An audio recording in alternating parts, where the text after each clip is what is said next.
Oh yeah, welcome back to the Midday Lounge. This is Global R&B 96.3. This is the official midday level. You know what it is. Listen, I got a jam-packed show in store for y'all today, but right fast, let me introduce my co-host for today. I got a lady named D in the building. What's up? How's everybody doing? And you know what's crazy? Listen, we always say in the building, but y'all usually see her behind broadcasting from wherever she is in the world. But today we finally got her back inside the Global R&B studios. Matter of fact, let me just get a hand clap of praise real quick. I just gotta give it up.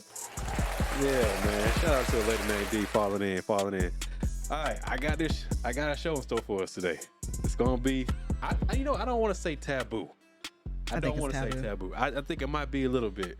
I think some of the ladies might, they might take me the wrong way, but the reason I want to do this particular thing is on the episode of Vlad TV, comedian, the OG TK Kirkland. You familiar with him? No. All right. Well, TK Kirkland, he's an OG comedian. Go all the way back in the day, man. He hung out with everybody. If you ask him, he'll tell you he knows everybody. He got footage, especially going back to the 80s. But he made a statement saying, which is, I would say, it's kind of disturbing, a little bit disturbing statement about women filing sexual assault charges up to or more than 30 years later. All right, so this statement comes a little bit after the new allegations against Bill Cosby, especially with one of the accusers being from 1969. All right, so are you tracking this whole situation? I am tracking. All right, so let's go ahead and check out this clip from TK Kirkland real quick. I saw that shit. Accused of drugging and raping him. One accuser is from an incident in 1969. To the ladies, and I say this in my stand-up as well. If a man ever violates you, I tell my daughters this too, you got an hour to go report. An hour, not 30 years, not 50 years. 1 hour. You can't come back years later and say X, Y, and Z. And then let's talk about the DA, prosecutors. Y'all got to start checking in to make sure these. That was pretty much the gist of the conversation, all right, between Vlad, however you say his name. Vlad. Yeah, whatever. I ain't that fond of him anyway. But that was pretty much the gist of the conversation. I want to start this off by, I want to start a baseline conversation. I want to start this with a baseline question.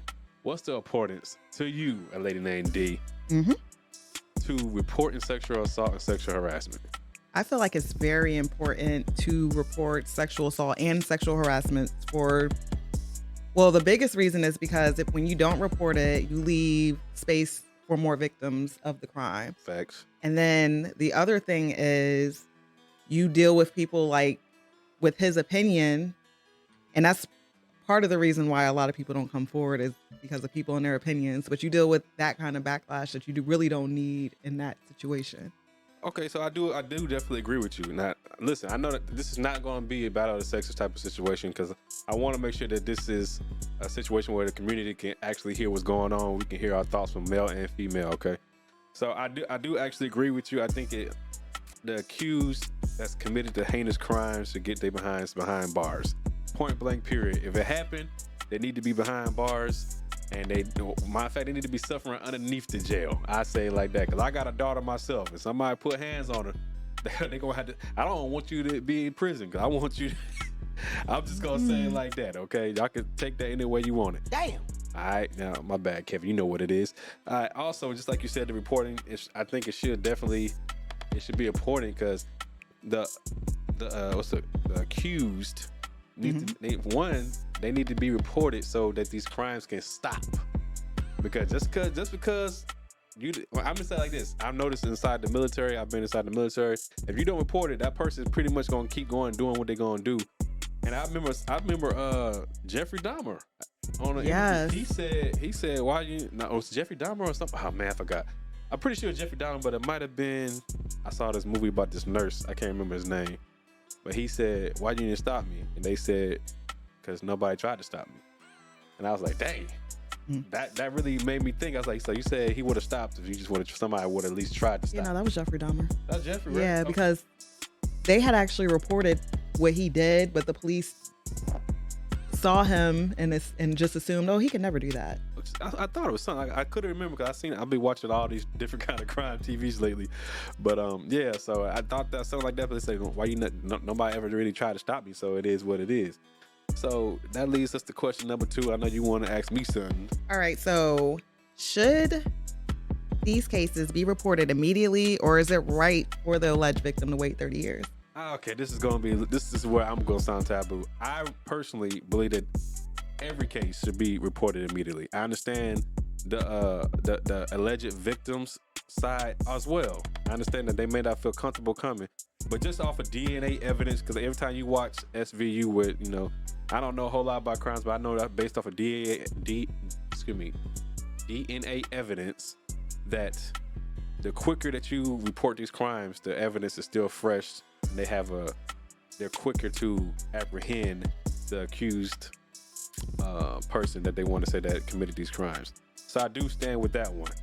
As far as the mental health of the person, I do understand that too. And I will hope that they get to a point where they're comfortable with reporting it as more so sooner than later. Because 30 years later or 50 years later, that's a long time. And you ain't really got a lot of evidence to back your stuff up. So I kind of agree with what you're saying, but not completely. And that's just because there are different proponents of sexual assault. Not all sexual assault leaves physical evidence. That's facts. And up until recently, police have not handled sexual assault, like the evidence and the victims, in a way that makes people feel comfortable to come forward. So I do believe it is important to come forward initially, but in reality, a lot of these people do come forward. They do tell somebody and they're just not believed. That's facts. I think we might even all have family members that go through these things, and where there are side of stories to tell. But I say this, and I know we got to wrap it up soon, but just to be on the accused, I don't want to even say to be on their side, but I damn sure, I don't know if it's quite, and I know you're gonna disagree with me, fair that a person can pop up 30, 50, 60 years later, maybe just off of something they saw on TV because they might want to catch a check. That's why I say it might sound a little bit. That's all. I'm gonna leave it at that. I don't know how. I don't know. That don't always sit well with me when I watch some of these court TV, and I'll be like, dang, 50 years later, you just not found. You found comfort in reporting because you saw somebody else finding comfort, and I know it's possible. Don't get me wrong. I'm just saying, I was like, dang, man, that's a long time. That's a heavy thing to do on your own, though. Okay, I give you that. Specifically with Bill Cosby, since that was the initial thing. That's a heavy thing to do. Yeah, we're going to run this back after the break, man. This is Global R&B 96.3, man. We'll be back in a second. Listen, sexual assault. We got to talk about this reporting process. Global R&B. Break, we was talking about sexual assault. We was talking about the reporting process, what's fair, what's not fair, and how should this be addressed. If you got anything that you want to put in on this, make sure you hit the hotline 804-476-2306. All right, so piggybacking off of what we were talking about before, so should the accused be entitled to a statute of limitations in that crime? Don't come from my head. R&B Nation, Global R&B Nation, don't come from my head. I do believe there should be a statute of limitations on certain crimes. Maybe even rape. Maybe murder. I don't know. I'm not a court justice. Talk to your Supreme Court justice. Y'all can vote on this stuff. But in my mind, I would say 30 to 50 years, nah. It should be a statute of limitation on it. Now, I will hope that the alleged victim wouldn't take 30 to 50 years to report. I understand being comfortable, but 30 to 50, man, after a while, that's a lot of he say, she say, and then I don't know if your memory is even credible. But I know, Lady named D's, but you might want to come from my head, baby. Go ahead, talk to me. I'm not even coming for your head. So there actually is a statute of limitations on sexual assault. Okay. They actually have the lowest statute of limitations on sexual assault. In most states, it's between 5 to 10 years. 5 to 10 years. So if you go above 5 or 10 years, then it's no longer. Yeah, but you can sue somebody in civil court for it, which is what Bill Cosby dealt with. What you think about the civil court? What you think about suing for civil court for money? What you thinking about that? I don't necessarily agree with it because no amount of money is going to make you who you were before the crime happened. Like, I don't agree with that at all. But whatever helps people sleep at night, I don't think money's gonna help me sleep at night. Hold on, I gotta make sure Lady Named D looking at my cameras because I know I want them to see your pretty face, Lady Named D. Talk to the people, man. You gotta talk to the people. Hey, if you're listening online, you know we still got the cameras rolling, so make sure y'all tap in with us at globalrnbradio.com or on the IG as well as our Facebook. I don't think the money gonna make me feel. It ain't gonna make me sleep good. I don't give a damn what the crime is. But for sexual assault, I'm thinking. Okay, I'm gonna say it like this: if I was to be sexually assaulted, because men do get sexually assaulted, I don't think money's gonna make me feel anything. I don't care how. I don't know. I know women. Some women I heard say, "Well, this ass is sitting on $3 million now." I hear you. Okay. Men, our sexual assaulters might be getting, you know what I want to say. I'm trying to make sure I got the correct lingo. Whatever, we might have to get bent over. I say like Sodomized. Sodomized. That's the word I'm looking for. And there's no amount of money that's gonna make me feel comfortable taking that. That's not the only way men are sexually. I know. I'm just giving it. I know that, Lady Nadine. I'm just giving an example. But I'm thinking like money's not gonna make me feel any better with that situation. But that's neither here nor there. But the question I do want to leave us off with as we talk about, hold on. As we move along, what can be done to create a system that both protects the alleged victim, because the alleged victim is not guilty. They're not guilty yet. Nobody's guilty. Nobody said that they really got sexually assaulted. We don't know yet because we still got to go through the court process. How can they still be protected, and how can the accused have their fair day in court? And I want to say a speedy trial as well. What you thinking? Well, one, they have to leave the media out of it, because the media is the biggest issue in these cases, because a lot of the times, because of the media, people are put on trial, the victim and the accused, in the public before they even make it to a trial, before anybody has seen any real evidence or anything. So that's the first problem. And the second issue is from the point in which you go to the police station and write your statement or whatever, a lot of people that have been sexually assaulted and have gone to the police, the way they've been treated hasn't necessarily been like, oh, I'm telling you somebody just violated me. You're acting like I am the one. You're the issue. Yes. Yeah. So, like you brought it upon yourself. I understand what you're saying. All right. Let me drop a bomb for Lady Named D. K. Rose's bomb.